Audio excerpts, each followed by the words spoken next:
They tell you World War I began with a gunshot. That's a lie. It began with a mistake. On June 28, 1914, an assassin waited on a street in Sarajevo. He had a pistol, a plan, and bad luck. His target, the Archduke of Austria, drove past him by accident. The assassin panicked. He thought the mission had failed, so he did something normal. He went to buy a sandwich. Minutes later, the Archduke's driver made a wrong turn and stopped directly in front of him. 2 shots, 1 dead man. 20 million deaths would follow. But here's the twist no one talks about. Nobody wanted a world war. Europe in 1914 was a house made of glass. Empires smiled at each other while secretly sharpening knives. Austria blamed Serbia. Russia promised protection. Germany promised backup. France promised revenge. Britain promised neutrality, until it didn't. Every country believed the war would be short. German soldiers packed party uniforms, not winter coats. British officers told recruits, "You'll be home by Christmas." Christmas came. They weren't home. Instead, Europe froze. The war stopped moving. 2 sides dug into the earth and refused to come out.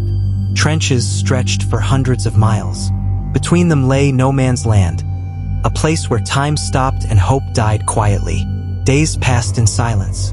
Then suddenly chaos. But here's another twist. Most soldiers didn't die in heroic charges.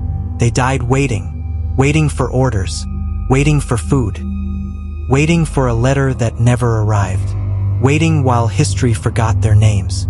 Commanders sat miles away, staring at maps. They sent men forward like chess pieces. The machine gun didn't care about courage. Thousands charged, hundreds returned. And yet, the war found new ways to shock the world. In 1915, clouds rolled across the battlefield. Green, silent, deadly, poison gas. Men ran from an enemy they couldn't see. Some survived. Many didn't. Gas masks became as important as rifles. Humanity had officially crossed a line. Then came the planes. At first, pilots waved at each other in the sky. Weeks later, they were shooting. The sky was no longer safe. Still, nothing changed. The trenches stayed. The deaths continued.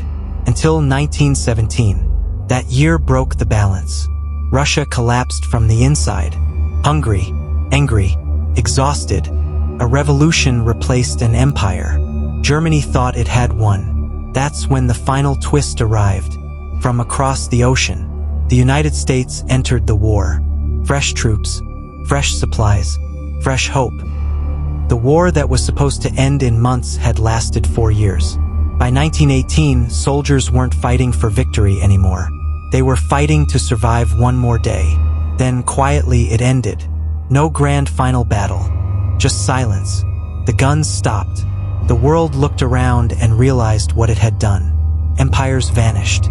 Borders were redrawn by men who never saw the trenches. And the peace they created carried anger, humiliation, and unfinished business. One soldier returned home bitter and broken. His name barely mattered then. 20 years later, the world would know it. Because World War I didn't end history, taught it nothing. And the next war, it would be worse, much worse.